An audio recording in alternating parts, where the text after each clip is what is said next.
या चर्चचा वर्धापन दिन आहे आणि खूप आनंदाची गोष्ट आहे.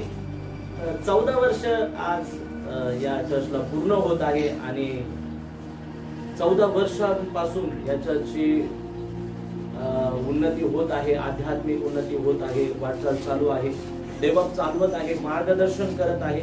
मला धन्यवाद. या वर्धापन दिनाच्या तुम्हा सर्वांना खूप खूप शुभेच्छा. साहेब तुम्हाला शुभेच्छा, तुमच्या परिवाराला शुभेच्छा, तुमच्या सर्व मंडळीला खूप खूप शुभेच्छा. Praise the lord. हालेलुया.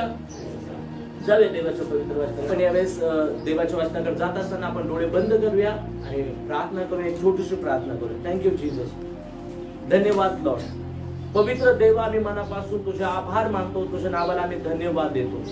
परमेश्वरा, पुन्हा एकदा तू तुझ्या प्रभू लोकांना तुझ्या गौरवासाठी एकत्र केलं आहे आणि प्रभू या वर्धापन दिनी परमेश्वर पिता या मंडळीला तू आशीर्वादित करत आहे. जसं प्रभू या 14 वर्षामध्ये तू त्यांना खूप आशीर्वादित केलं आहे. आता प्रभू 15व्या वर्षामध्ये पदार्पण करत आहे ही मंडळी. तर देवा, मी प्रार्थना करतो त्या मंडळी बरोबर तू बोल, आम्हा प्रत्येकाबरोबर तू बोल. हे पवित्र आत्मा आमचं मार्गदर्शन कर. तुझं स्वर्गीय गहन ज्ञान आज प्रत्येकाला प्राप्त होऊ दे. प्रत्येक शब्द स्वर्गातून असू दे, ते अधिक त्यांच्यामध्ये जीवन उत्पन्न करणारा असू दे, तुझं गौरव उत्पन्न करणारा असू दे. परमेश्वर पिता, या वचनाद्वारे प्रत्येकाचं नातं तुझ्या बरोबर मजबूत आणि घट्ट होऊ दे. प्रभूजी धन्यवाद करतो. प्रभू तू आमच्या बरोबर आहेस, आम्हाला तू चालवत आहे. मनापासून आभार मानतो. तू पुढचा वेळ समय तुझ्या हातात आहे. प्रार्थना येशू प्रभूच्या नावात करतो. स्वीकार पिता. Amen. Praise the lord. Hallelujah. Hallelujah. Praise the lord. तर मंडळी आहे ना, आज आपण मंडळीचा वाढदिवस आहे किंवा मंडळीचा वर्धापन दिन आहे 14वा असं आपण म्हणत आहे. मंडळी काय आहे, मंडळी कशाला म्हणतात, कोणाला म्हणतात, हे समजून घेणं फार गरजेचं आहे. आज प्रत्येकाला या गोष्टीचा अभिमान वाटला पाहिजे की मी या मंडळीचा एक भाग आहे, मी या चर्चची मंडळी आहे किंवा मी मंडळी आहे किंवा मी चर्च आहे. प्रत्येकाला या गोष्टीचा अभिमान वाटला पाहिजे. मग मंडळी काय आहे हे समजण्याचा थोडक्यामध्ये आपण प्रयत्न करणार आहोत, जाणून घेण्याचा आपण प्रयत्न करणार आहोत. हालेलुया. तर जी मंडळी आहे या मंडळीचा संस्थापक माहिती का तुम्हाला कोण आहे? ओके, स्वतः प्रभू येशू ख्रिस्तच आहे. हालेलुया. तर जी नवीन मंडळी प्रेषितांच्या काळामध्ये नवीन मंडळी जी स्थापित झाली, तिथून मंडळीचा इतिहास, नवीन मंडळीचा इतिहास सुरू झाला. तर तिथं ख्रिस्तानेच त्याची स्थापना केली, ख्रिस्ताने शिष्यांची तयारी केली. जे मेन शिष्य त्या ठिकाणी होते आणि त्यांच्याद्वारे प्रभूने, परमेश्वराने ती मंडळी स्थापित केलेली आहे. हालेलुया. Praise the lord. तर या मंडळीकडे जर आपण पाहिलं, पहिली जी मंडळी होती या मंडळीकडे जर आपण पाहिलं तर प्रत्येक जो व्यक्ती होता, सुरुवातीला प्रत्येक व्यक्ती प्रभू येशू ख्रिस्ताने स्वतःसाठी निवडून घेतलेला होता. कोणी मासे धरणारं होतं, कोणी काय कोणी काय कोणी काय, असे जे लोक होते, अशा लोकांना एकाला परमेश्वराने, प्रभू येशू ख्रिस्ताने त्या ठिकाणी निवडून घेतलेलं होतं. म्हणजेच मंडळी म्हणजे काय आहे, जे लोक प्रभूने स्वतःसाठी निवडलेले आहेत, अशा निवडलेल्या लोकांचा समूह आहे. जे लोक देवाच्या गौरवासाठी परमेश्वराने स्वतः निवडलेले आहे. वाचूया एक वचन आपण त्या ठिकाणी, म्हणजे आपल्याला समजेल. प्रेषित याचा 2 अध्याय आणि वचन 39. प्रेषित 2 अध्याय 39. कारण हे वचन तुम्हाला, तुमच्या मुलाबाळांना व जे दूर आहेत त्या सर्वांना, म्हणजे जितक्यांना परमेश्वर आपला देव स्वतःकडे बोलवेल तितक्यांना दिले आहे. जितक्यांना देव स्वतःकडे बोलवून घेईल अशा प्रत्येकाला हे वचन दिलेलं आहे ना. आता या ठिकाणी पेत्र बोलत आहे किंवा शिष्य बोलत आहे की हे वचन कोणासाठी आहे. आणि आता त्या ठिकाणी एका मंडळीची पुन्हा एकदा स्थापना होत आहे. आता मंडळीची रचना त्या ठिकाणी होत आहे, मंडळी मजबूत होत आहे. आणि मग पेत्र ज्यावेळेस त्या ठिकाणी शिकवत आहे, शिकवत असताना तो म्हणत आहे की हे वचन कोणासाठी आहे. देवाचा सेवक या ठिकाणी सांगत असताना तो सांगतो की ख्रिस्ताने ज्यांना निवडलेला आहे असे प्रत्येक व्यक्ती आहे. Praise the Lord. मग त्या निवडलेल्या लोकांना ज्यावेळेस एकत्र केलं गेलं, जगातून त्यांना वेगळं केलं गेलं आहे ना. जगामध्ये अनेक प्रकारचे लोक आपल्याला दिसतात, अनेक प्रकारचे व्यवसाय करणारे लोक आहेत, अनेक प्रकारे वेगळं वेगळं जीवन जगणारे लोक आहेत, आपल्या कामामध्ये आपल्या व्यवसायामध्ये व्यस्त असलेले लोक आहेत, आपल्या परिवारामध्ये व्यस्त असलेले लोक आहेत, जगातल्या गोष्टींमध्ये व्यस्त असलेले लोक आहेत. प्रत्येक व्यक्ती काही ना काही कामामध्ये व्यस्त आहे. तर अशा ठिकाणाहून येशू ख्रिस्ताने काही लोकांना निवडून घेतलं. Praise the Lord. आणि आजही ती निवड चालू आहे. आज जर तुम्ही या ठिकाणी आहात तर तुम्ही रिकामे आहात, तुम्हाला काही काम नाहीये म्हणून इथं आहात का? नाही. तर देवाने तुम्हाला वेगळं केलेलं आहे जगातून, तुम्हाला निवडलेलं आहे जगातून. मग आता जिवंत देवाच्या लोकांना ध्यानात ठेवा, मंडळीमध्ये जगातून वेगळे केलेले लोकांचा समूह आहे. ख्रिस्ताच्या गौरवासाठी स्वतःसाठी देवाने वेगळे केलेले ते लोक आहेत. तर मग जर जगामध्ये आणि आमच्यामध्ये तो फरक दिसला पाहिजे. आज प्रॉब्लेम काय होत आहे की जगातून देव आम्हाला निवडून घेत आहे, परमेश्वर आम्हाला निवडून घेत आहे, परंतु आमच्यातल्या जगित गोष्टी जात नाही, आमच्यातलं जग जात नाही. आणि म्हणून त्या व्यक्तीची आपण काय म्हणतो फजिती होते की मी चर्चला जायला पाहिजे का कामाला जायला पाहिजे चर्चच्या दिवशी. मग त्याची फजिती होते की मी देवाचा गौरव करायला पाहिजे का मग आता हा व्यक्ती पाहुणा आलेला आहे, मग आता याचा पाहुणचार करत मी घरी बसायला पाहिजे. मग तो त्या ठिकाणी पेचामध्ये सापडतो. परमेश्वर देवाच्या लोकांनो बायबलमध्ये लिहिले एक व्यक्ती 2 धन्याची चाकरी करू शकत. आम्हाला स्पष्ट राहायला पाहिजे, आम्हाला स्वतःला स्पष्ट तयार केलं पाहिजे. आम्ही कोण आहोत, आमची निवड कशासाठी आहे, आम्ही मंडळी आहोत, आम्ही चर्च आहोत का आम्ही जगातली व्यक्ती आहोत. आम्हाला आमचं स्थान पूर्णपणे निश्चित करणं गरजेचं आहे. तुम्हाला माहिती आहे काय, मंडळी म्हणजे एक साधारण गोष्ट नाही. मंडळी तयार करण्यासाठी, मंडळीला उभा करण्यासाठी परमेश्वराने प्रभू येशूने स्वतः मोठी किंमत मोजली आहे. माहिती तुम्हाला,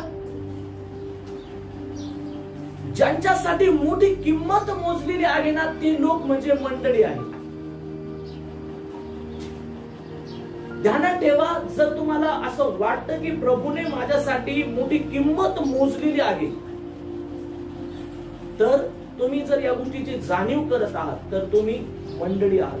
कारण बायबलमध्ये जर आपण बारकाईने पाहिले तर वाचूया त्या ठिकाणी एक वचन वाचूया, प्रकटीकरणाचा 5वा अध्याय आणि 9 वचन. प्रकटी 5वा अध्याय 9 वचन लवकर वाचूया. ते नवे गीत गाऊन म्हणतात, ते नवे गीत गाऊन म्हणतात, तू गुंडाळी घेण्यास व तिचे शिक्के फोडण्यास, तू गुंडाळी घेण्यास व शिक्के फोडण्यास योग्य आहेस. कारण तू वधला गेला होता, तू वधला गेला होतास आणि तू आपल्या रक्ताने सर्व वंश, आणि तू आपल्या रक्ताने हा सर्व वंश. आता ध्यानात ठेवा, तू आपल्या रक्ताने हा सर्व वंश, निराळ्या भाषा बोलणारे, निराळे भाषा बोलणारे लोक व राष्ट्र यांच्यामधून, निराळ्या भाषा बोलणारे लोक आणि राष्ट्र यांच्यामधून आमच्या देवासाठी विकत घेतले आहे, आमच्या देवासाठी विकत घेतलेले आहे. ध्यानात ठेवा, परमेश्वराच्या लोकांना मंडळी ती आहे जी येशूच्या रक्ताने विकत घेतलेली आहे. जगातून वेगळं करण्यासाठी त्यांच्या बद्दल एक किंमत मोजण्यात आली आहे. आणि ती किंमत काय माहिती का, येशू ख्रिस्ताचं बलिदान, येशू ख्रिस्ताचं रक्त. या मंडळीला उभं करण्यासाठी, या मंडळीला प्रस्थापित करण्यासाठी बायबल आम्हाला सांगते की येशू ख्रिस्ताने वधस्तंभावर आपला प्राण दिला आहे, येशू ख्रिस्ताने आपलं रक्त सांडलेलं आहे. मग ती मंडळी कोण आहे, ज्यांच्यासाठी ते रक्त सांडलं ते लोक कोण आहे? तर ते लोक आम्ही म्हणतो पाहिजे त्याच्यातला मी आहे, मी. आणि याची जाणीव ज्याला आहे ना तो ती मंडळी आहे. Hallelujah, praise the Lord. त्याच्यामध्ये जगातल्या गोष्टी भरलेल्या आहेत, जगातल्या गोष्टी जशाच्या तशाच आहेत. आणि मग तो मूड प्रमाणे चर्च करतो, त्याच्या इच्छेनुसार तो जर भक्ती आणि आराधना करतो तर तो कधीच मंडळीचा भाग होणार नाही. मंडळीत पाहुणा होऊ शकतो, मंडळी नाही होऊ शकत. गेस्ट होऊ शकतो, गेस्ट कोणी होऊ शकतो, परंतु मंडळी नाही होऊ शकत. हालेलुया. आणखीन एक वचन वाचू, 1 कोरिंथ 6 अध्याय 20 वचन. 1 कोरिंथ 6 अध्याय 20 वचन.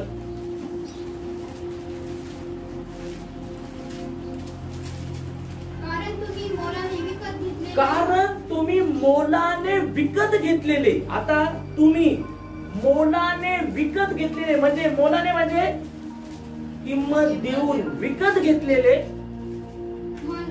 म्हणून तुम्ही आपल्या शरीराने देवाचे म्हणून तुम्ही आपल्या शरीराने देवाचे गौरव करा. हा आणि कंसात पण काहीतरी तिथं ते सोडून दिलं का तुम्ही? दुसऱ्या बायबल मध्ये आर्मी मध्ये वाचा, परत एकदा वाचा. आर्मी त्याच्याकडे आहे. कारण तुम्ही मोलाने विकत कारण तुम्ही मोलाने विकत घेतले आहे. म्हणून तुम्ही आपले शरीर व आत्मा म्हणून तुम्ही आपले शरीर आणि आत्मा हे देवाचे आहेत. ही देवाची आहेत. तुमचं तुम्ही मोलाने विकत घेतलेले. आता तुम्ही स्वतःचे नाही, कोणाचे आहात? तुम्ही विकत घेतले आहात प्रभूसाठी. तुम्ही विकत घेतले आहे ख्रिस्तासाठी. मग तुम्ही स्वतःचे नाहीये, म्हणून तुम्ही मोलाने विकत घेतले आहे. म्हणून तुम्ही शरीराने आणि आत्म्याने वाचा देवाचा गौरव करा. कोणाचा गौरव करा? देवाचा. आणि आमचं शरीर आणि आमचा आत्मा कोणाचा गौरव करतो?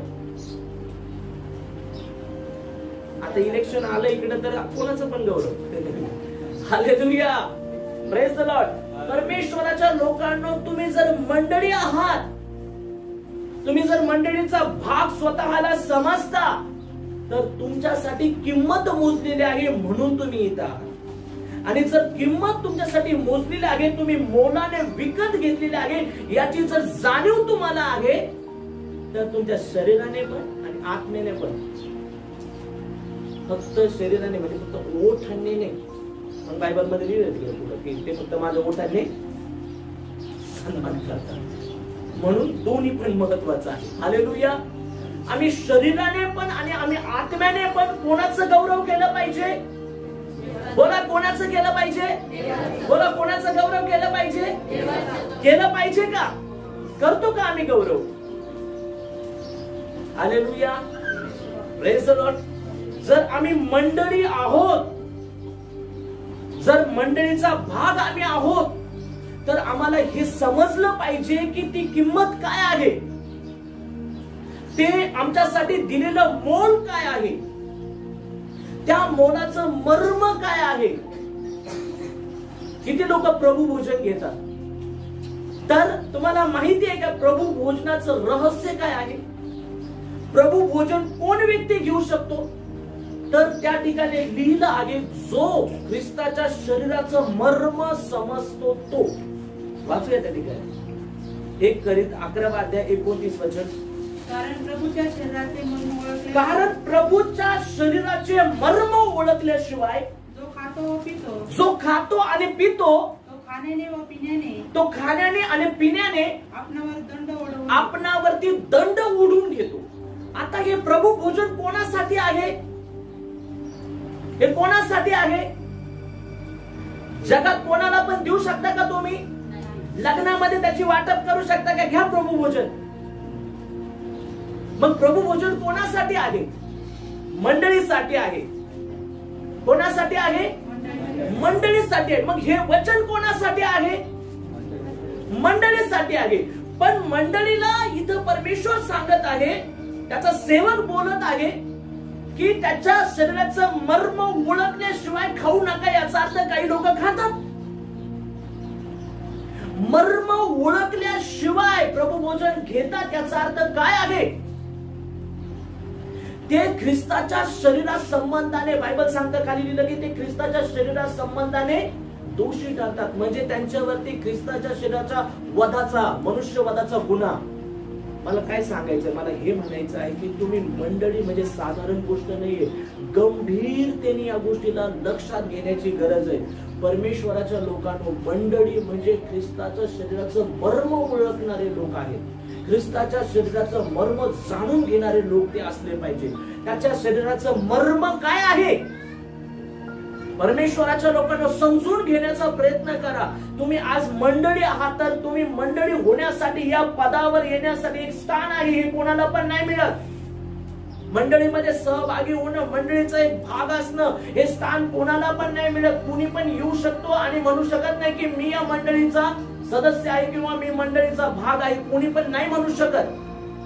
परमेश्वराच्या लोकांना, जर तुम्हाला हे स्थान मिळालं आहे तर त्यासाठी मोठी किंमत आहे, आणि ती किंमत आहे ख्रिस्ताचं बलिदान, त्याचं रक्त.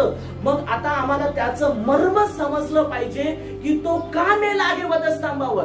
आम्हाला त्याचं मर्म समजलं पाहिजे की त्याने का रक्त सांडलं आहे, काय कारण आहे त्याच्या माग. हालेलुया. परमेश्वराच्या लोकांना तो बलिदान, त्या ठिकाणी तो वधस्तंभावरचं ते बलिदान इतकं साधारण नव्हतं. त्या ठिकाणी आम्हाला कुणीतरी एवढंच काहीतरी बोललं तर आम्ही फार उग्र होऊन जातो, आणि आम्हाला कुणीतरी काहीतरी बोलायचा प्रयत्न केला तर मग आम्ही लगेच शब्दाला शब्द देऊन मोकळे होतो. आम्ही म्हणतो नाही, मी त्याला क्षमा करणार नाही. आम्ही सरळ एकेरीवर येतो. परंतु या ठिकाणी परमेश्वर देवाच्या लोकांना त्याची निंदा झाली, खतरनाक निंदा झाली. पार निंदाच्या त्यांनी हात पार करून टाकली. त्याचा छळ इतका भयंकर पद्धतीने त्या ठिकाणी केला गेला, किंवा त्या ठिकाणी त्याची मजाक इतका भयंकर स्तरावर उडवली गेली, पार कपडे फाडण्यापासून त्याच्या अंगावर थुंकण्यापर्यंत हर प्रकारे त्याला तिथं सताव करण्यात आला. परंतु हे सगळं तो सोसत राहिला. त्याने तो अपमान सहन केला यासाठी की तुम्हाला सन्मान मिळावा मंडळीमध्ये येण्याचा. परमेश्वर देवाच्या लोकांना त्याने फटके खाल्ले यासाठी की तुम्हाला चांगलं आरोग्य मिळावं. आता साक्ष दिले तुम्ही. काही म्हटले कोरोना झाला होता पण बरा झाला, काही म्हटले आम्हाला झालाच नाही. मग बरा कशामुळे झाला? कारण तुम्हाला बरं होण्यासाठी त्याने फटके खाल्ले, ती किंमत आधी मोजली आहे. परमेश्वर देवाच्या लोकांना ध्यानात ठेवा की त्या नरकाचं मरण इतकं भयंकर आहे की आम्ही ते सोसू शकत नाही, आणि म्हणून येशू ख्रिस्ताने ते मरण स्वतःवर घेतलं आणि आमच्या बद्दल तो मेला आहे. आज आम्ही या ठिकाणी जे जीवन जगत आहे ना, थोडक्यामध्ये उसणं म्हटलं तरी चालेल, कारण आमच्या बदल्यामध्ये आम्ही त्याच वेळेस मारणार होतो. आमच्या बदल्यात येशू गेला आणि आम्हाला हे जीवन दिलं की आता तुम्ही जगा, तुम्ही घ्या सार्वकालिक जीवन. हालेलुया. परमेश्वर देवाच्या लोकांना हे मर्म जर आम्हाला समजलंच नाही तर मग आम्ही मंडळीमध्ये काय करत आहोत? जर आम्हाला हे मर्म समजणार नाही तर आम्ही मंडळीचा भाग कसा बनू शकतो? आणि ज्या लोकांना हे मर्म समजेल ना, त्याच्या माग लागायची कधीच गरज पडत नाही. सिस्टर बोलावण्यासाठी निरोप धाडावा लागत नाही. अरे त्यांना बोलवा चर्चला या म्हणून, चर्च भक्ती सुरू झाली, किंवा सूचना द्यावा लागत नाही. ते उत्सुकतेने वाट पाहत राहतात. उलट ते पास्टरना फोन करतील, पास्टर तुम्ही कधी येणार आहे? मागच्या आठवड्यामध्ये बुधवारची प्रार्थना होती आणि त्यावेळेस मला बाहेर मी गेलो तो जमलो नाही, परंतु यावेळेस मी असणार आहे. मग यावेळेस कधी प्रार्थना आहे? किंवा एखाद दिवशी काहीतरी पास्टरना प्रॉब्लेम झाला आणि त्या दिवशी ते आले नाही. पास्टर तुम्ही आले नाही, मग आता तुम्ही येऊ शकता का? ती उत्सुकता आमच्यामध्ये पाहिजे. आणि ती कधी असेल? ज्यावेळेस आम्हाला ख्रिस्ताचं मर्म कळेल ना, त्या दिवशी आम्हाला धार्मिकतेची उत्सुकता असेल, देवाला भेटण्याची उत्सुकता असेल, धार्मिक जीवन जगण्यामध्ये आम्हाला आवड निर्माण होईल. बळ सांगितलं उपवास करा, तर उपवास कशासाठी करता हे जर कळलं नाही ना तर त्या उपवासाचा काही अर्थ नाही. तुम्हाला काही आनंद येणार नाही त्या उपवासामध्ये. प्रार्थना बळच करायला लावली तर तुम्ही प्रार्थना कराल, पण त्या प्रार्थनेमध्ये तुम्ही देवाशी कनेक्ट होणार नाही. बायबल बळच वाचायला लावलं ना तर तुम्ही कादंबरी सारखं बायबल वाचणार, एक गोष्टीच्या पुस्तकासारखं तुम्हाला त्याचा आनंद किंवा देवाचा सहवास तुम्हाला मिळणार नाही. पण ज्या वेळेस तुम्ही स्वतः आवडीने बायबल वाचायला लागणार ना, तर त्यावेळेस तुम्हाला कळणार की देव तुमच्या बरोबर बोलत आहे. घरातली व्यक्ती सांगेल, दादा आता भाऊ, अरे बाळा, अगं दिदे, आता बास कर, आता सकाळी तुला क्लासला जायचंय, तुला जॉबला जायचंय, सांगावं. त्यावेळेस घरातल्यांना म्हणावं लागेल. त्यावेळेस तुम्ही म्हणा थांबा, आता एक छोटासा अध्याय राहिला, शेवटच्या ओळी राहिल्या.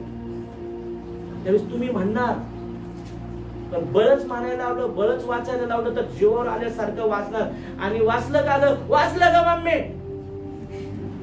अगं काय वाचलं? आता तुला ते पण सांगू का? अरे सांगायसारखं नाही तिच्याकडे काही, कसं काय सांगाल ती? तिचं लक्षच नव्हतं वाचताना. परमेश्वर देवाच्या लोकांना मर्म समजलं नाही. हालेलुया. आणि ज्याला ते मर्म समजतं ना, त्याला बळजुबरी करण्याची गरज नाही. Hallelujah, hallelujah. आणि ज्याला ख्रिस्ताच्या शरीराचं मर्म समजतं, त्याच्या बलिदानाचं मर्म समजतं, त्याला आपोआप पापाची किळस वाटायला लागते. त्याच्या जीवनामध्ये जे काही कळत न कळत तो करतो ना, त्याला वाटतं मला कोणी पाहत नाही, आणि त्यावेळेस तो करतो चुकीचे काम किंवा ती करते चुकीच्या गोष्टी. पण ज्या वेळेस ख्रिस्ताचं मर्म त्याच्या डोळ्यासमोर येतं, त्याच्या हृदयाला त्याचा स्पर्श होतो, त्याला त्याची जाणीव होते, त्यावेळेस त्याला स्वतःच्या पापाची, दुसऱ्यांच्या पापाची नाही. लोक दुसऱ्यांच्या त्याच्यावर जास्त डोळा ठेवून असतात. तो लय वाईट आहे, हा लय वाईट आहे, ही लय वाईट आहे, ही अशीच आहे, तिथं दुसऱ्यांचं घेणंच नाही. तो स्वतःच्याच पापाबद्दल त्याला किळस वाटायला लागते, त्याला स्वतःच्या पापाची चीड यायला लागते. बरोबर आहे का? Hallelujah, hallelujah, hallelujah. आणि मग असा व्यक्ती ज्यावेळेस स्वतःचे पाप त्याला दिसू लागतात, यशायाने ज्यावेळेस पाहिजे ना स्वर्ग उघडलेला, त्यावेळेस काय झालं? तो म्हटला, हाय हाय, मी अशुद्ध ओठाचा मनुष्य आहे आणि अशुद्ध ओठाच्या लोकांमध्ये मी राहतो. त्याला त्याच्यातल्या उणिवा दिसायला लागल्या, त्याला त्याच्यातल्या चुका दिसायला लागल्या, त्याच्यातले पाप त्याला दिसायला लागले. परमेश्वर देवाच्या लोकांना ध्यानामध्ये ठेवा, ज्या वेळेस आम्हाला आमच्या पापाची जाणीव होईल. जाणीव कधी होईल? ज्यावेळेस आम्ही ते मर्म समजू. हालेलुया. आणि ज्या वेळेस ते मर्म आम्ही समजू, आम्हाला जाणीव होईल, त्यावेळेस आम्ही ख्रिस्ताच्या पायाजवळ स्वतः जाऊन पडू आणि तिथं आम्ही रडू, आम्ही तुटून जाऊ. तिथं जाऊ, आम्ही तुटून जाऊ, तिथं जाऊन रडू आम्ही ख्रिस्ताच्या पायाजवळ. प्रभू, मी समजलोच नाही तुला. प्रभू, मी कधी समजलेच नाही तुला. तू काय आहे? तू माझ्यासाठी काय केलं आहे? मी एक साधारण गोष्टी सारखं तुला समजलं, एक साधारण बाब म्हणून मी तुझ्याकडे पाहत आले, पण आज मला कळलं प्रभू तू काय आहे ना. आणि आपोआप आतमधून ते जे आतलं आहे ना, बायबल मध्ये लिहिलं आहे, बाहेरून जे जातं ना ते माणसाला विटाळावर नाही, आतून जे बाहेर येतं ना ते माणसाला विटाळतो. म्हणजे विटाळ आहे ना, तो आपोआप बाहेर यायला लागतो, ते बाहेर यायला लागतं, सगळं बाहेर आहे ना, उकारी सारखं ते सगळं बाहेर पडायला लागतं. आणि मग आतमधून तो माणूस तुटायला लागतो, बदलायला लागतो, त्याच्यामध्ये परिवर्तन व्हायला सुरुवात होते. आणि आपण त्याला म्हणतो त्या बदलावाला, त्याच्या त्या रडण्याला, त्याच्या त्या पापाबद्दल त्याला वाटलेल्या घृणेला आपण पश्चाताप म्हणतो, है ना. प्रभू, मी किती वाईट वागलो, प्रभू मी किती चुकीचा वागलो, मी किती चुकीच्या गोष्टी करते. परमेश्वरा, मला बदल देवा, मला आता परत हे पाप करायचं नाही, मला परत प्रभू या पापामध्ये जीवन जगायचं नाही. हालेलुया. मग मोठे मोठे पापी, महापापी म्हटलं तरी चालेल, तर ते ख्रिस्ताच्या पायावर येऊन पडतात आणि ढसा ढसा रडायला लागतात. बायबल मध्ये लिहिलं की ती पापी स्त्री, तिने जे आपलं सुगंधित तेल होतं ते आणलं आणि येशूवरती तिने ओतलं. आपल्या अश्रूंनी येशूचे पाय, आम्ही फक्त ऐकतो, हे वाचतो, पण आम्ही समजलं का तिने हे का केलं? सगळ्या गोष्टी, सगळे लोक तिला पापी पापी पापी म्हणत होते. तिथं पण तिचा उद्धारच चालू होता पापी म्हणूनच, आणि तिच्या बरोबर येशूला पण जोडत होते. याला कळत नाही का ती पापी, काय चाललंय सगळं. परंतु ती तुटली होती, ती येशूच्या चरणावर येऊन कोसळली होती, ती आपल्या अश्रूंनी त्याचे पाय धुत होते आणि केसांनी ते पुसत होते. ती आता ओरडून म्हणत नव्हते, मी नाही पापी, मी नाही पापी, आजपासून करणार नाही. तिला आता बोलण्याची गरजच नव्हती, तिची ती कृती सांगत होती की ती आता बदलली आहे. हालेलुया. आणि तो बदलाव फक्त एक व्यक्ती तिथं पाहत होता, आणि तो होता ख्रिस्त. जगाने पाहू द्या, नाही तर नको पाहू द्या, जग तुम्ही चांगले वागले तरी नाव ठेवेल आणि वाईट वागले तर नाव ठेवणारच आहे. लोकांनी काही म्हणू द्या, लोकांसाठी आम्हाला बदलायचं नाही.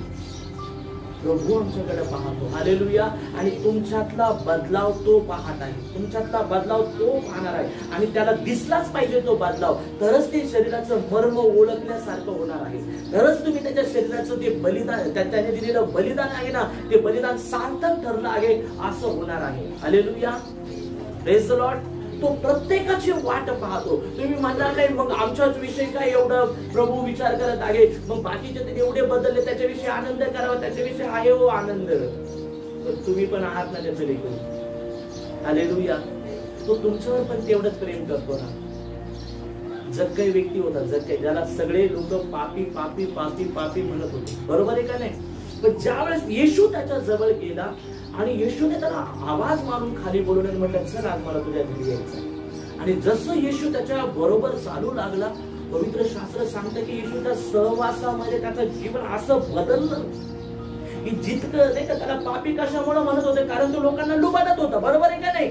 जास्तीची जकात घेत होता, काय काय लुबाडत होता लोकांकडून. मग तो काय म्हटला, ज्यांचं लुबाडलं असेल त्याला 4 पट परत करतो, आणि जर कुणी गोरगरीब दरिद्री आहे त्याला मी माझं अर्धद्रव्य वाटून देतो. विचार करा, त्याने जे काही होतं आतमधलं हे सगळं आता बाहेर वाटून टाकलं. त्याला माहिती होतं की आता मला याची गरज नाहीये, ज्याची गरज मला आहे तो येशू आता मला भेटला आहे. Hallelujah, praise the Lord, praise the Lord. आम्हाला समजलं पाहिजे आम्ही मंडळी आहोत आणि आमची मुख्य गरज काय आहे, आम्ही काय करायला पाहिजे आमच्या जीवनामध्ये. आमचं स्थान या चर्च मध्ये जे आहे, मंडळीमध्ये जे स्थान आहे ते किती महत्वाचं स्थान आहे, त्यासाठी किती मोठी किंमत मोजली आहे, हे आम्हाला याची जाणीव झाल्याशिवाय आम्ही आशीर्वादित होणार नाही, आमची मंडळी आशीर्वादित होणार नाही. Hallelujah, praise the Lord, praise the Lord. आणि ज्याला ते मर्म कळतं ना, ख्रिस्ताच्या शरीराचं मर्म कळतं, ज्याचं हृदय तुटतं, ज्याचं मन बदलतं, जो गुडघ्यावर येऊन पश्चाताप करतो, आपल्या स्वतःचं समर्पण परमेश्वर देवाला करतो ना, मग जगाला ज्या गोष्टींचा अभिमान वाटतो, जगाला ज्या गोष्टींचं भूषण वाटतं, जगाला ज्या गोष्टी प्रतिष्ठेच्या वाटतात, त्याच गोष्टी या तुटलेल्या माणसाला केर आणि कचरा वाटू लागतात. हालेलुया, समजते का काही?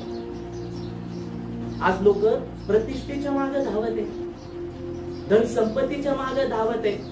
मग जर धन संपत्ती असेल, माझ्याकडे चांगली गाडी असेल, माझ्याकडे चांगला बंगला असेल, तर लोक मला प्रतिष्ठित व्यक्ती म्हणतील, आणि त्या प्रतिष्ठेच्या मागे त्या मिळू नका असं मी म्हणत नाही, मी त्याच्या विरोधात नाही, पण लोक त्याच्यावरती विश्वास करतात, त्याला मोठं समजतात, त्या प्रतिष्ठेच्या मागे धावत राहतात, त्या पैशांच्या मागे धावत राहतात, त्या मोठ्या मोठ्या पदांच्या मागे धावत राहतात. परंतु जो व्यक्ती ख्रिस्तामध्ये आहे, ज्या व्यक्तीला ख्रिस्ताचं मर्म कळलेलं आहे, जो मंडळीचा एक भाग आहे, तो व्यक्ती बायबल सांगतं या गोष्टींना अजिबात किंमत देत नाही, उलट तो या गोष्टींना केर आणि कचरा समजतो.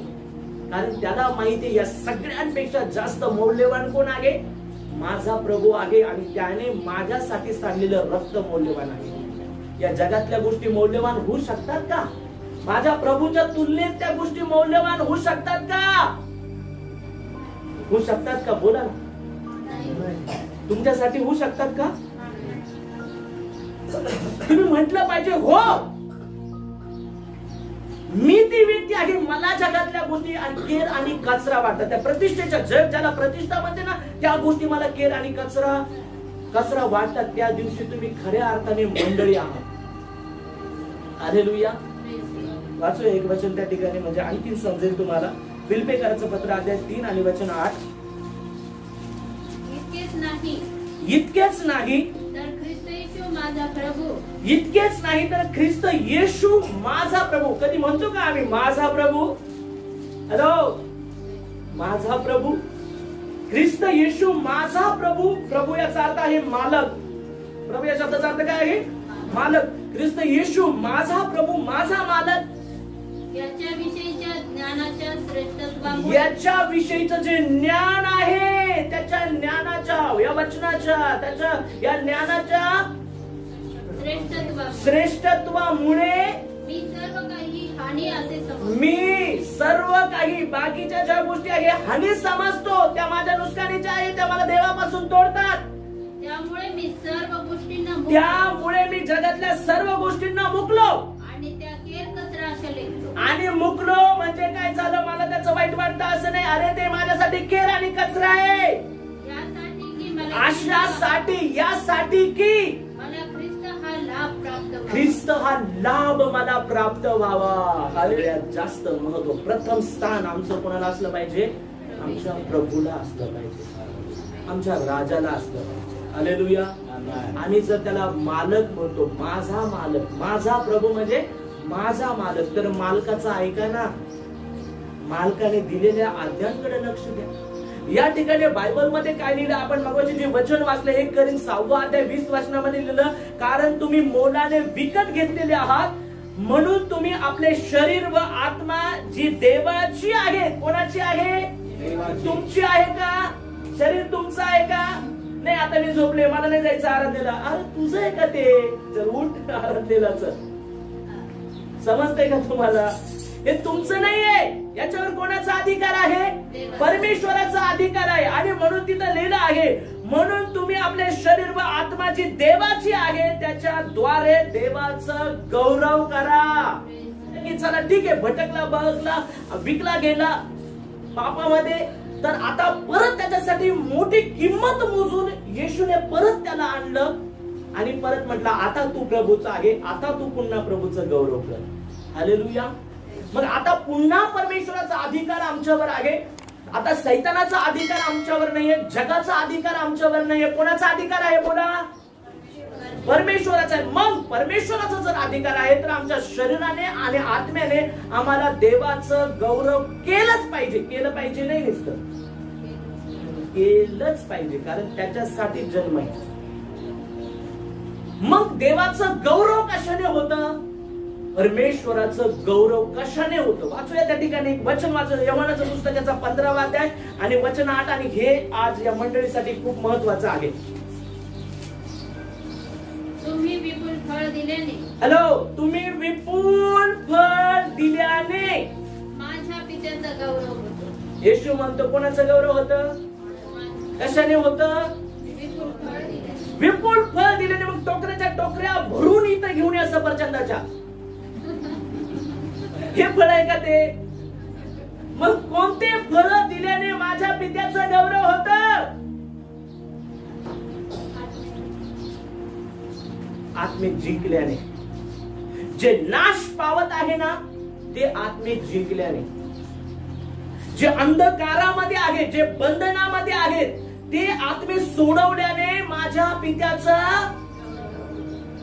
मग हे गौरव करण्यासाठी इथं म्हटलंय तुम्ही हे कराल तर माझ्या पित्याचे. आणि आणखी एक ओळ एक खाली, ती महत्वाची आहे. ऍक्च्युअली तिच्यावर मी सेपरेट बोलत असतो. आणि तुम्ही माझे कोणाचे शिष्य व्हाल? पित्याचं गौरव होईल असं येशू म्हणतो. आणि येशू म्हणतो की तुम्ही माझे शिष्य व्हाल. माझे शिष्य म्हणजे माझं अनुकरण करणारे. शिष्य म्हणजे कोण असतो? गुरुचं अनुकरण करणारा. मग तुम्ही माझे शिष्य होणार, माझी आज्ञा पाळणारे, माझं अनुकरण करणारे, माझ्या सारखे, माझ्या स्वभावाचे, माझ्या विचाराचे. कधी? ज्या वेळेस तुम्ही माझ्या पित्याचं गौरव करणार फळ देऊन. Hallelujah, hallelujah. परमेश्वर देवाच्या लोकांनो, फळ देण्यासाठी, फळ आणण्यासाठी आम्ही काय करत आहोत? काय करत आहोत आम्ही? हालेलुया. आमची मानसिकता आहे ना, मानसिकता, ती मानसिकता बदलण्याची आता वेळ आली आहे. आम्ही काय म्हणतो माहिती का? पास्टर, तुम्हाला बोलायला सोपं जातं, पण इकडची परिस्थिती तुम्हाला माहित नाहीये. इकडं सगळे दगडी आहे, कठोर हृदयाचे आहेत. एक वेळेस त्या दगडाला पाझर फुटेल, पण यांना फुटणार नाही पास्टर. इकडं राजकारण आहे, इकडं अशी परिस्थिती आहे, इकडं तशी परिस्थिती आहे, इकडं ही परिस्थिती आहे, इकडं ती परिस्थिती आहे. कोणाला सांगता तुम्ही? कोणाला सांगता? पास्टर कोणासाठी करायला लावतो तुम्हाला? देवासाठी. मग म्हणजेच तुम्ही कोणाला सांगता? देवाला सांगता. देवा इकडचे लोक फार कठोर आहे, देवा इकडचे लोक असे आहे, इकडचे लोक तसे आहे, इकडचे लोक. परमेश्वराच्या लोकांना ध्यानात ठेवा, ज्या दिवशी तुम्ही तुटाल, ज्या दिवशी तुम्ही आतून बदलून जाणार ना, त्या दिवशी जिवंत देवाच्या लोकांना परिवर्तन तुमच्यातून ज्यावेळेस सुरू होईल, ते परिवर्तन मग तुम्हाला दिसेल. ते परिवर्तन पार तुमच्या गावाच्या सीमांच्या बाहेर तुम्हाला पाहायला मिळेल. आणि मग ते लांब लांब पर्यंत ते तुम्हाला दिसेल. Hallelujah, praise the lord. काली नावाचं एक शहर होतं. इकडे लक्ष देत आहे का?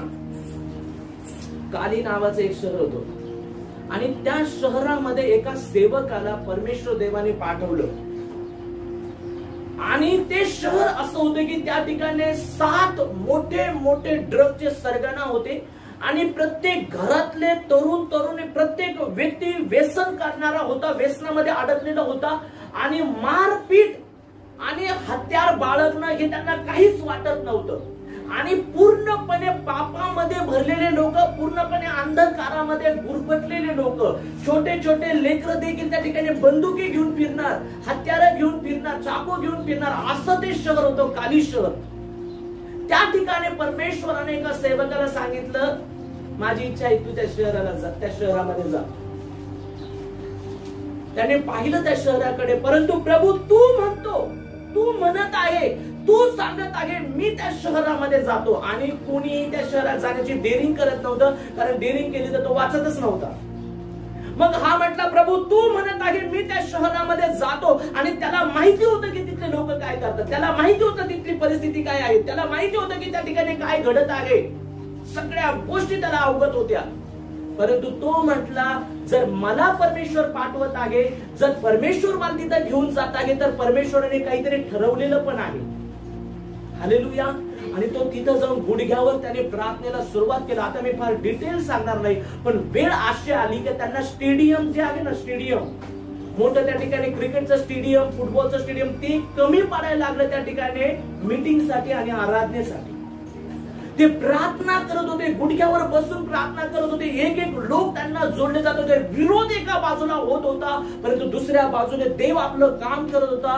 परिस्थिती अशी झाली की त्या ठिकाणी जे 7 सरगण आहे ते पकडले गेले आणि संपूर्ण शहर बदललं गेलं.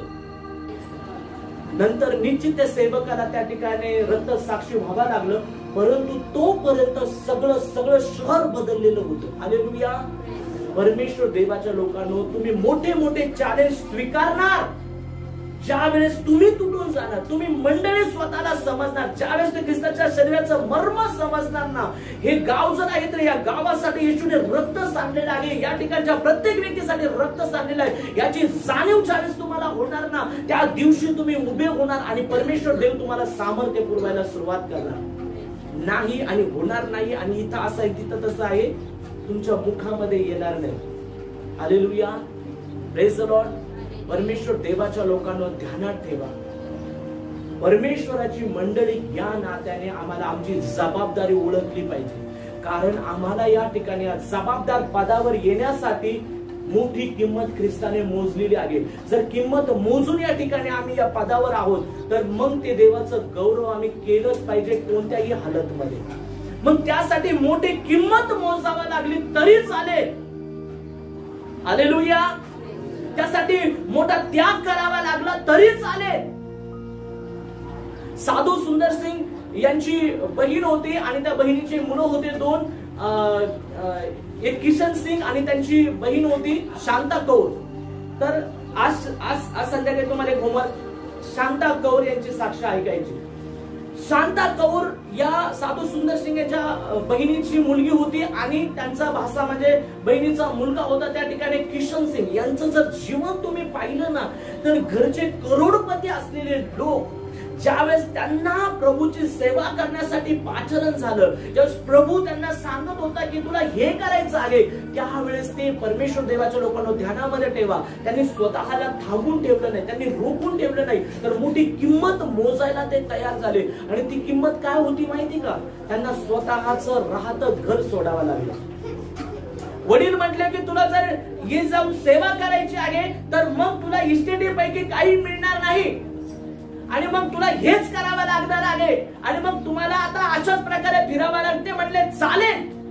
जवळजवळ 6-7 कोटीच्या प्रॉपर्टीवरती पाणी फिरून हे रोडवरती आले देवाची सुवार्ता करण्यासाठी आणि कित्येक किलोमीटर पायी चालून या गावातून त्या गावात, त्या गावातून त्या गावात उपाशी तापाशी राहून त्यांनी सेवा केली. परमेश्वर देवाने त्यानंतर त्यांना मोठं केलं, फार विदेशांमध्ये त्यांची सेवा वाढल्या. तुम्ही त्यांचे साक्ष ऐकू शकता. पण सुरुवात फार मोठी किंमत देऊन झाली, परंतु आज त्यांना अख्खं जग ओळखतं. हालेलुया. साधू सुंदर सिंगाची साक्ष सगळ्यांना माहिती, पण यांच्या साक्ष बरेच लोकांचं दुर्लक्ष राहतं म्हणून मी सांगत आहे. जे किसन सिंग होते यांना 2 वेळेस विष प्रयोग यांच्यावर करण्यात आला, 2 वेळेस, पण परमेश्वर देवाने त्यांना वाचवलं. देवाची इच्छा आहे तुम्ही ते करावं, देवाचं गौरव करावं आणि देव तुम्हाला संधी देत आहे. 14 वर्ष तुम्हाला संधी मिळाली. या 14 वर्षामध्ये आम्ही काय केलं आम्हाला आठवायचं आहे आणि आता परत संधी मिळाली आहे. आता या वर्षामध्ये आम्ही काय करणार आहोत हे आम्हाला ठरवलं पाहिजे का नाही. हे ख्रिस्ताच्या शरीराचं मर्म पहिल्या मंडळीला समजलं होतं. का? कारण त्यांनी स्वतः येशूला बलिदान होताना पाहिलं. स्वतः येशूला वधस्तंभावर जाताना त्यांनी पाहिलं की येशूने आमच्यासाठी काय केलं आहे आणि नुसतं बलिदान होताना त्याला उठताना पण त्यांनी पाहिलं. आणि म्हणून ती साक्ष, ते साक्षीदार ते स्वतः होते. त्यांनी स्वतः त्या गोष्टी अनुभवल्या आणि म्हणून त्यासाठी मोठी किंमत मोजण्यासाठी ते बाहेर पडले. आणि देवाच्या लोकांना तुम्हाला माहिती आहे का काय होत होतं? रोज, एक दिवस नाही, रोज तारण पावलेल्याची म्हणजे पश्चाताप केलेल्या लोकांची, पापाच्या क्षमा मिळवलेल्या लोकांची मंडळीमध्ये पडत होती का नाही? त्यांना ख्रिस्ताच्या शरीराची जाणीव होती, त्यांच्या निवडीची जाणीव होती. त्यांनी पूर्णपणे पश्चाताप केलेला होता आणि ख्रिस्तासाठी मोल चुकवण्यास देखील ते आता तयार होते आणि ख्रिस्ताने मला फळ देण्यासाठी उभा केलेला आहे याची जाणीव त्यांना होती. आणि म्हणून ते स्वतःला त्या कामासाठी त्यांनी समर्पित केलं. मोठे मोठे चॅलेंज त्यांनी स्वीकारले आणि त्यांच्याकडे पाहून आता फक्त त्यांच्या वचनाद्वारे नाही, आता एक गोष्ट इथं फार छान सांगितली गेली की फक्त चमत्कार महत्वाचा नाहीये, तर महत्वाचं काय आहे? तारण महत्वाचं आहे. आणि तारण कुठून मिळतं? येशू ख्रिस्ताद्वारे. कसं मिळतं? वार्ता समजल्याने. हालेलुया. आणि त्यासाठी आम्हाला वचनामध्ये मजबूत राहणं फार गरजेचं आहे. तुम्हाला माहिती आहे का पहिले जे मंडळी होती, पहिली मंडळीमध्ये जे 3000 लोक एकाच दिवशी त्यांनी बाप्तिस्मा घेतला. 3000 लोकांनी, बरोबर आहे का? पेत्र भाषण करत होता, एकाच दिवशी 3000 लोक मंडळीमध्ये सहभागी झाले. मला सांगा तिथे किती चमत्कार झाले? फक्त वचन झालं तिथं. हालेलुया. आणि आज लोक फक्त चमत्कारच मागतात. चमत्कार नकोय असं मी म्हणत नाहीये, परंतु वचनाला महत्व द्या. वचनामुळे 3000 लोकांना वाटतं चमत्कारामुळे नाही, वचनामुळे इथं 3000 लोक बदलले, त्यांचं जीवन बदललं. त्यांनी पश्चाताप केला, त्यांनी बुडून बाप्तिस्मा घेतला आणि त्यांनी आपलं जीवन ख्रिस्ताला समर्पित केलं. आणि एकाच दिवसात 3000 लोकांची मंडळीत भर पडली आणि मग रोज ती भर वाढत होती. या वाढी मागं कारण काय होतं माहितीये का? हे लोक यांच्याकडे पाहत होते. कोणाकडं? या मंडळीकडे पाहत होते. त्यांचं समर्पण आहे ना, ते समर्पण लोक पाहत होते. त्यांचा त्याग लोक पाहत होते. त्यांच्यातलं परिवर्तन लोक पाहत होते. आणि म्हणून त्यांच्याकडे पाहून म्हणत होते, अरे हे तर अडाणी आणि निरक्षर लोक ना. आणि मग हे ख्रिस्ताच्या सहवासातले लोक, त्यांच्यातलं परिवर्तन झालेलं, त्यांच्यातलं जीवन परिवर्तन लोक पाहत होते. त्यांच्या साक्ष लोक पाहत होते. त्यांच्या बोलण्याने, त्यांच्या वचन सांगण्याने लोक प्रभावित होत होते आणि त्यांचं जीवन बदलत होतं. लोक पापाचा पश्चाताप करत होते, पापाचा त्याग करत होते आणि ख्रिस्ताला आपलं जीवन ते देत होते. जर तुम्ही मंडळी आहात तर लोक तुमच्याकडे पाहत आहेत आणि ते तुमच्याकडून अपेक्षा करत आहेत. हालेलुया. आणि त्या अपेक्षा जर तुमच्यामधून पूर्ण होताना दिसतील, जर तुमच्यातून ते परिवर्तन दिसेल, ते हृदय परिवर्तन दिसेल, ते जीवन परिवर्तन दिसेल, व्यसनातून बाहेर आलेले लोकांसाठी प्रार्थना करणारे असं व्हावं की तुमच्याकडे पाहावं आणि लोकांनी देवाचं गौरव करावं. Praise the Lord. आणि म्हणून मंडळी याचा अर्थ आज आम्हाला चांगला समजला. मला ते मंडळीच्या फार डिटेलमध्ये जायचं नव्हतं. मला फक्त हे सांगायचं की तुमच्यासाठी मोठी किंमत मोडलेली आहे. आज वर्धापन दिन साजरा करता. हा वर्धापन दिन म्हणजे बिल्डिंगचा नाहीये, हा तुमचा वर्धापन. मंडळी, चर्च म्हणजे कोण आहे? चर्च म्हणजे तुम्ही आहात, मंडळी आहे. तुमचा वर्धापन, तुमचा वाढदिवस आहे. तुमच्या परिवर्तनाचा, तुमच्या जीवनाचा हा वाढदिवस आहे आणि तुम्ही याची आधी काळजी घेतली पाहिजे. आणि ही मंडळी आणखीन कशी वाढली पाहिजे, लोक कसे वाचले पाहिजे, त्यांचं कसं तारण झालं पाहिजे याची पण काळजी घ्यायला पाहिजे. धन्यवाद. परमेश्वर देव या ठिकाणी तुम्हा सर्वांना सहाय्य करत आहे सातत्याने ऐकून घेण्यासाठी. आणि बाळासाहेबांचे देखील आभार की त्यांनी ही संधी या ठिकाणी माझ्यासाठी उपलब्ध करून दिली. परमेश्वराचे आभार की त्याच्या आज्ञाद्वारे त्याने आम्हाला चालवला. इथून तुमचा वेळ पुन्हा एकदा बाळासाहेबांकडे मी देतो. Thank you Lord. हालेलुया. सुंदर रीत्याने परमेश्वर देव आपण पास्टर खाजूकर यांच्यापूर्वी आपल्या सगळं भेट घेतलेली आहे. हालेलुया.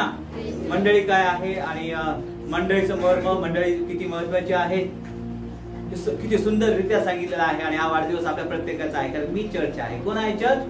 मी चर्च आहे, मी ख्रिस्ताची मंडळी आहे, मी ख्रिस्ताची वधू आहे. आणि म्हणून आज माझा प्रभूमध्ये वाढदिवस आहे. Praise the Lord. माझा म्हणजे माझ्याकडे बोलत नाही, आपल्या सर्वांचं सांगते मी बरं का. तर आपला प्रत्येकाचा वाढदिवस आहे. आणि म्हणून देवाने आपल्याला सांभाळलेलं आहे. आपण मंडळी आहोत, भरपूर देवाने आपल्या संग पुन्हा एकदा आठवण करून दिले की तुम्ही माझे प्रिय लोक आहात, कारण त्याने प्रभू येशूने आपल्याला मोलाने विकत घेतलेला आहे. खरोखर आपण प्रभू येशूचे एकदम मोलवान, अगदी जवळचे, त्याच्या हृदयाजवळचे असे लोक आहोत. Praise the Lord. पुन्हा एकदा देवाचा काळ जातो. देवाला